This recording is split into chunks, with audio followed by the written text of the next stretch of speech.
அண்ணா வணக்கம். என் பேர் வந்து சுந்தர்ராஜ், கோயம்புத்தூர் மாவட்டம் கவண்டம்பாளையம்.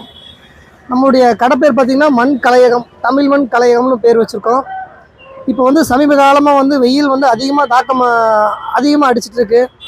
அப்படிங்கும்போது மக்கள் வந்து பார்த்திங்கன்னா நமக்கு மண்பானை வந்து விரும்புகிறாங்க. மண்பானை தண்ணி வந்து குடிச்சே ஆகணும் அப்படிங்கிறது வந்து வெயிலுக்கு வந்து ரொம்ப தாகமாக இருக்குங்காட்டி மண்பானை தண்ணி வந்து ரொம்ப குடிச்சிட்டு இருக்கிறாங்க.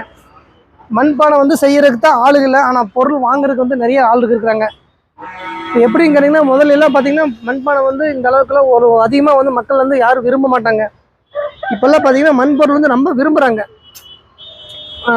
வெயிலோட தாக்கம் வந்து அதிகமாக இருக்குங்காட்டி மண் பொருள் வந்து ரொம்ப விரும்புகிறாங்க.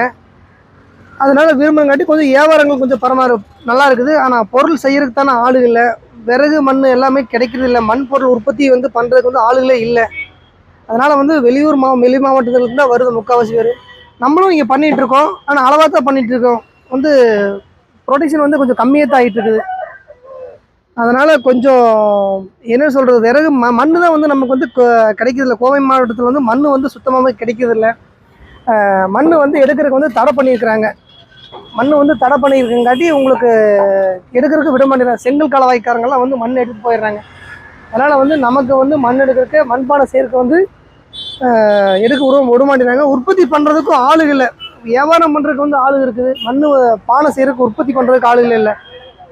அதனால் கொஞ்சம் எங்ககிட்ட எல்லாம் வந்து பேரமெல்லாம் பேசாமல் வந்து எடுத்தாங்கன்னா வந்து பரவாயில்ல. ஆனால் ரேட்டு வந்து ரொம்ப தர ரேட்டாக கேட்குறாங்க. மண்பானைக்கு வந்து இவ்வளோ விலையான்னு கேட்குறாங்க. மண்பானை செய்கிறதுக்கு ஆளே இல்லை, பொருளும் கிடைக்க மாட்டேங்குது, விலைவாசிகள் வந்து அதிகமாகிருச்சு. அப்படிங்கும்போது மண்பானை செய்கிறதுக்கு ஆள் கம்மியாக இருக்குங்காட்டி தான் நம்மளுடைய விலைவாசி வந்து அதிகமாக இருக்குது. நம்மகிட்ட பார்த்தீங்கன்னா உங்களுக்கு 400 ரூபாயிலிருந்து 1200 வரைக்கும் மண்பானை எல்லாமே பண்ணிட்டு இருக்கோம். 400 ரூபாயிலிருந்து 1200 ரூபாய்க்கு இருக்குது. விலையை சொன்னோம்னா என்ன மண்பானைக்கு இவ்வளோ விலையா, மண்ணுக்கு இவ்வளோ விலையான்னு கேட்குறாங்க. அதில் வந்து செஞ்சு பார்த்தா தான் தெரியும். விறகு மண் எல்லாமே செஞ்சு பாதி உடையும் பாதி உடையாமல் போகாது. நம்ம வந்து செய்கிற பொருள் எல்லாமே வந்து நமக்கு உயிரோட வருமா அப்படிங்கிறதெல்லாம் இல்லை. பாதி வந்து உடையும் பாதி வந்து உடையாது. அதில் வந்து மக்கள் வந்து புரிஞ்சுக்க மாட்டேங்கிறாங்க. மண்ணுக்கு வந்து இவ்வளோ விலையா அப்படின்னு சொல்லிட்டு நம்மகிட்ட வந்து பேரம் பேசுகிறாங்க. அப்படி பேரம் பேசும்போது வந்து மனசுக்கு வந்து ரொம்ப கஷ்டமாக இருக்குது. செய்யறதுக்கு நிறைய வித்தியாசம் இருக்குது இல்லையா. இது வந்து மண் பொருள் உடம்புக்கு வந்து நல்ல ஆரோக்கியம். மண்ணில் வந்து நீங்கள் ஒரு சட்டியில் ஊற்றி வச்சு தண்ணி குடிச்சிங்கனாலும் குளிர்ச்சியாக தான் இருக்கும். இதில் வந்து பானை வந்து பெருசாக இருக்கிறங்காட்டி தண்ணி வந்து அதில் ஊற்றி குடிக்கிறாங்க போது தண்ணி வந்து இந்த முக்கால்வாசி வந்து கம்பெனிகளுக்கு தான் வந்து எல்லாம் எடுக்கிறாங்க. வீட்டு யூஸுக்கு வந்து இப்போ அதுதான் போயிட்டு இருக்குது. இப்போ வந்து மண்பானையில் தண்ணி குடிச்சா தான் வந்து உடம்புக்கு ஆரோக்கியம். மற்றபடி நீங்கள் ஃப்ரிட்ஜெல்லாம் வச்சு கொடுத்தா சளி பிடிச்சிக்கும். இதெல்லாம் பார்த்தீங்கன்னா எதுவுமே உடம்புக்கு வந்து எந்த ஒரு கெடுதலுமே கிடையாது.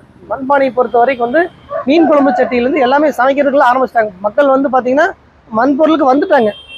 எவர் சில்வர்லேருந்து மண் பொருளுக்கு வந்துட்டாங்க. நல்லா போயிட்டு இருக்கு, ஒன்றும் பிரச்சனை இல்லை. செய்யறதுக்கு ஆள் தேடி வர்றாங்க, செய்யறதுக்கு ஆளுங்க இல்லை. ஒரு 10, 50, 100 குடும்பங்கள் இருக்குது. அந்த 100 குடும்பங்கள் வந்து மண்ணு தான் கிடைக்குது. எங்களுக்கு வந்து மண்ணு தான் பிரச்சனையே. கோவை மாவட்டத்தை பொறுத்த வரைக்கும் மண்ணு தான் கிடைக்கிறது இல்லை. மண் வந்து கொஞ்சம் எங்களுக்கு வந்து இந்த மண்ணுக்கெல்லாம் கொஞ்சம் சப்போர்ட் பண்ணி மண்ணெல்லாம் எடுக்கிறதுக்கெல்லாம் கொஞ்சம் விட்டாங்கன்னா எங்களுக்கு ரொம்ப ஃப்ரீயாக இருக்கும். மண் வந்து எடுத்தோம்னா சேல் டாஸ்காரங்க பிடிச்சிக்கிறாங்க. மண்ணு கொண்டு வரவங்க பயந்துக்கிறாங்க. மண்ணுக்கு பிடிச்சிக்கிறாங்க, எங்களால் எல்லாம் ஃபைன் கட்ட முடியாது அப்படிங்கிறது வந்து பயந்துக்கிறாங்க. அதனால யாரும் வர்றதில்லை. இப்போ வந்து வருது.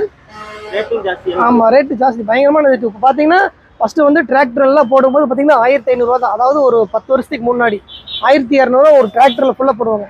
இன்றைக்கி வந்து ஒரு சாக்கு 500 ரூபா. ஒரு சாக்குன்னா சிமெண்ட் சாக்கில் வரும், அது முக்கால்வாசி வராது, அரைவாசி தான் வரும். அந்த சாக்கு 500 ரூபா. கிட்டத்தட்ட ஒரு 10,000 12,000 வருது. ஒரு மினி ஆட்டால் வந்து இறங்கும்போது ஒரு 10,000 12,000 வருது. இதெல்லாம் செஞ்சு விறகு வாங்கி மண்ணை வாங்கி இதுக்கெல்லாம் பண்ண எங்களுடைய எதுவுமே இல்லை. சொல்லப்போனால் வாழ்வாதாரமே ரொம்ப கம்மி. ஏதோ தொழில் ஓடிட்டு இருக்குது. கம்மியாக இல்லை, மண் விலை கம்மியாகவும் பானை விலை செய்யறதுக்கு ஆள், உற்பத்தி பண்ணுறதுக்கு ஆளுகள் இல்லையில. ஒரு நாளைக்கு பார்த்தீங்கன்னா 10 பீஸ் 15 பீஸ் தான் செய்கிறாங்க. எப்படி இது பண்ண முடியும்? தொழிலை ஊக்குவிக்கிறதுக்கு என்ன மாதிரியான அதுதான் நம்ம ஊக்குவிக்கிறதுக்கு என்ன சொல்கிறது, மக்கள் வந்து விரும்பி எடுக்கிறாங்க. விரும்பி எடுத்தாலே போதுமே, நமக்கு ஊக்குவிக்க ஒரு மாதிரி தானே. முதல்ல மாதிரி இருந்தால் பரவாயில்ல. இது ஓடிட்டு இருக்குது, அப்படியே உருட்டிகிட்டு இருக்கிறோம்.